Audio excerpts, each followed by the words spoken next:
जरा Gaza board of peace में पाकिस्तान की भूमिका क्या हो? भाई पैसे तो है नहीं कि गाजा के विकास के लिए दे दोगे, अपना विकास कर ही नहीं पा रहे।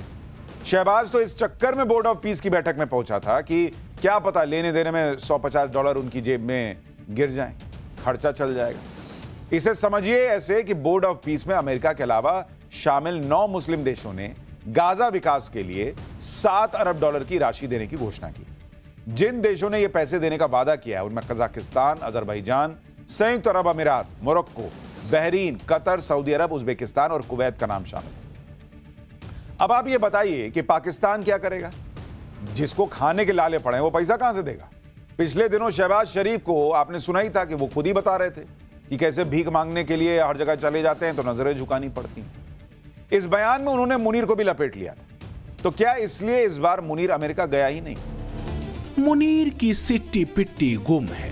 इस्लामिक आतंकवादियों के बल पर चल रही पाकिस्तानी सेना के लिए संकट बड़ा हो गया है, क्योंकि गाजा बोर्ड ऑफ पीस में पाकिस्तान के पास देने के लिए पैसा तो है नहीं। सेना है, लेकिन सेना अगर गाजा गई तो ये सीधे सीधे उस आतंकी संगठन हमास और उसके आतंकवादियों को चुनौती देना होगा जिसकी हिमायत पाकिस्तान करता रहा है। अगर ऐसा हुआ तो मुनीर के खिलाफ पाकिस्तानी सेना में बगावत हो सकती है। शहबाज शरीफ की मुश्किल पाकिस्तान में बढ़ सकती है। पाकिस्तानी आतंकी शहबाज मुनीर के खिलाफ हो सकते हैं और अगर गाजा में सेना नहीं भेजी तो ट्रंप मुनीर शहबाज को छोड़ने वाले नहीं। गाजा में अंतर्राष्ट्रीय बल की तैनाती और उसमें पाकिस्तानी सेना को भेजने की शर्त वास्तव में शहबाज और मुनीर दोनों के गले की हड्डी बन चुकी है।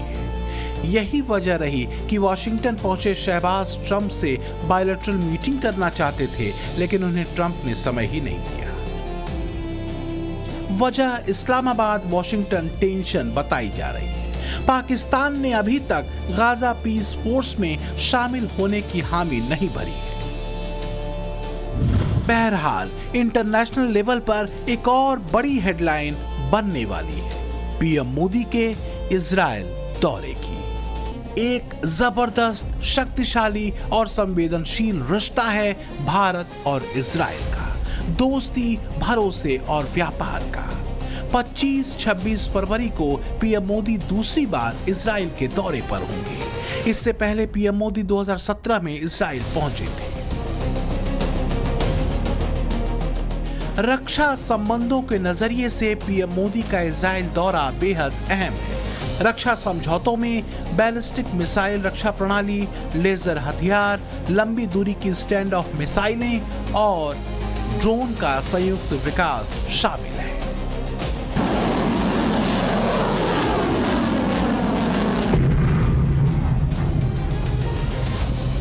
भारत खास तौर से अपने मिशन सुदर्शन के लिए advance anti ballistic missile system के संयुक्त विकास पर ध्यान केंद्रित कर रहा है। इसका उद्देश्य है भारतीय क्षेत्रों को लंबी दूरी की मिसाइलों के खतरे से बचाना। लंबी, मध्यम और छोटी दूरी की मिसाइल प्रणालियों में इजराइल की बहुस्तरीय मिसाइल रक्षा बेहद ताकतवर है और इजराइल को इसमें विशेषज्ञता हासिल है। हाल के युद्धों में उसने जबरदस्त ताकत दिखाते हुए दुश्मन की मिसाइलों को हवा में ही ढेर किया है। अमेरिका ट्रेड डील के बाद अगर कुछ लोग ये सोचकर बैठे हैं कि भारत अमेरिका के संबंध अब पुराने दौर में लौट चुके हैं, तो इस सोच को जितनी जल्दी बदल दिया जाए उतना अच्छा है। क्योंकि सच यही है कि पीएम मोदी बहुत धैर्य के साथ कूटनीतिक रूप से सधी हुई चालें चल रहे हैं। ट्रंप हर मंच से मोदी को अपना दोस्त बताते हैं, हर मंच पर मोदी का जिक्र करते हैं, पर नरेंद्र मोदी ने एक मित्र के तौर पर बहुत सधी हुई प्रतिक्रियाएं ऐसे बयानों पर दी। कहते हैं ना कि रहीमन धागा प्रेम का मत तोड़ो चटकाए, टूटे से फिर ना जुड़े, जुड़े गांठ पड़ जाए। ठीक वही हाल है भारत अमेरिका ट्रेड डील को लेकर, लेकिन संदेश क्लियर है कि डिप्लोमेटिक लेवल पर और कारोबारी तौर पर संबंध अब चलेंगे। इससे ज्यादा वो वार्म फ्रेंडशिप वाली बात नहीं रहेगी। हाल के कुछ महीनों में चाहे फ्रांस के राष्ट्रपति मैक्रों हो, ब्राजील के राष्ट्रपति लूला दा सिल्वा हो, यूरोपीय यूनियन के नेता हो, सबके साथ पीएम मोदी की केमिस्ट्री और दोस्ती शानदार दिखी। और आप गौर करिए, ये वो नेता हैं जिनका मजाक ट्रंप उड़ाते हैं।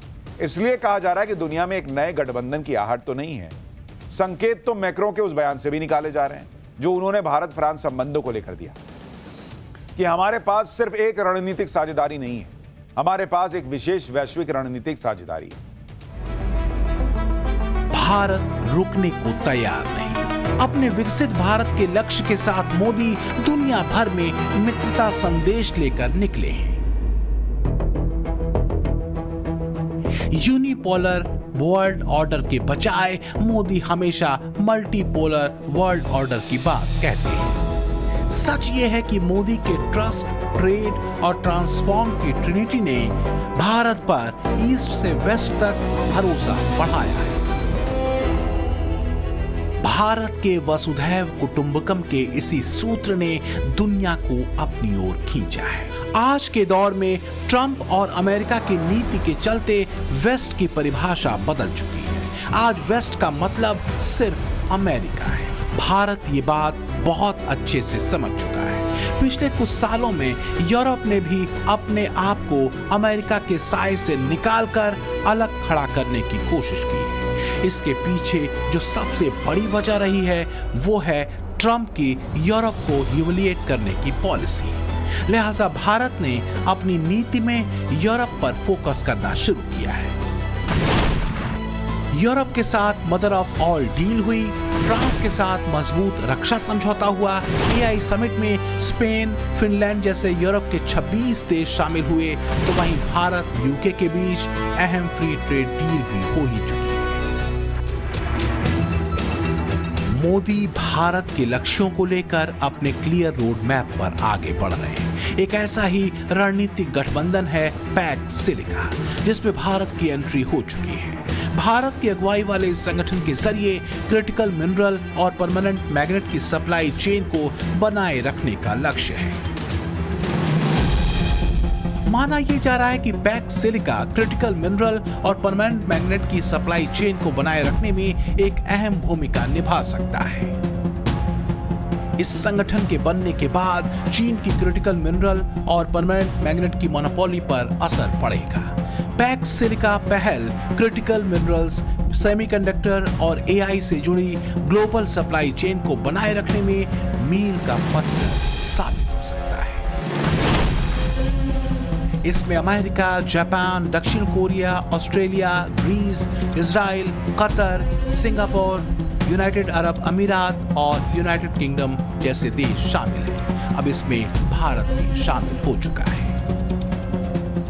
आधुनिक विश्व को चलाने के लिए जिस प्रोसेसिंग पावर की जरूरत है, उसमें भी भारत अब दुनिया के टॉप देशों के साथ आने का प्रयास कर रहा है। यानी भारत सॉफ्टवेयर और हार्डवेयर दोनों पहलुओं पर एक साथ काम कर रहा है। भारत के इसी विजन पर दुनिया का भरोसा बढ़ा है। यही भरोसा बदलते ग्लोबल ऑर्डर में भारत की पहचान को और मजबूत कर रहा है। जियोपॉलिटिक्स में भारत एक प्रभावशाली कूटनीति, स्थायी और तेज अर्थव्यवस्था, रक्षा क्षेत्र में बढ़ती आत्मनिर्भरता, टेक्निकल इनोवेशन और ग्लोबल साउथ की दमदार आवाज के तौर पर अपनी लीडरशिप की दावेदारी रखता है। एक दशक में भारत ने दुनिया के मंच पर अपनी तस्वीर बदली है। बदलते ग्लोबल ऑर्डर, युद्धों और ट्रेड प्रतिस्पर्धा से बने अविश्वास के माहौल में भारत एक उम्मीद की तरह है, एक भरोसेमंद दोस्त भी, एक विश्वसनीय पार्टनर भी और मुश्किल दौर में दुनिया को जोड़ने वाला एक अहम केंद्र भी। इसलिए दुनिया कहती है कि नया भारत मोदी नीति की सबसे मजबूत तस्वीर है। Bureau report, times now, Navbharat. पाठशाला की एक्स्ट्रा क्लास में अब नेक्स्ट चैप्टर। प्रधानमंत्री मोदी बार बार रिफॉर्म, परफॉर्म और ट्रांसफॉर्म की बात करते हैं और संकल्प की इसी कसौटी पर कसकर भारत आज नेक्स्ट लेवल का परफॉर्मेंस दे रहा है। रोज नए नए इतिहास रच रहा है। कल ही नई दिल्ली में एआई समिट का समापन हुआ, जिसमें भारत के एआई सुपर पावर बनने की झलक दिखी।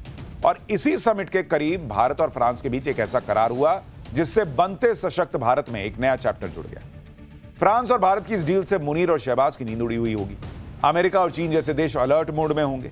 लाहौर से इस्लामाबाद तक अभी से ही ये कमेंट्री चलने लगी है कि बॉस खरीदे हुए राफेल से ही भारत पाकिस्तान का भूत बना देता। अब तो भारत में राफेल की फैक्ट्री लगने वाली है, तो पाकिस्तान का क्या ही होगा। पाकिस्तान में अलग लेवल का खौफ चल रहा है और ये हम नहीं कह रहे, वहां के लोग ही कह रहे हैं। देखिए स्पेशल रिपोर्ट। वो जब उड़ान भरता है, आसमान थर्रा उठता है।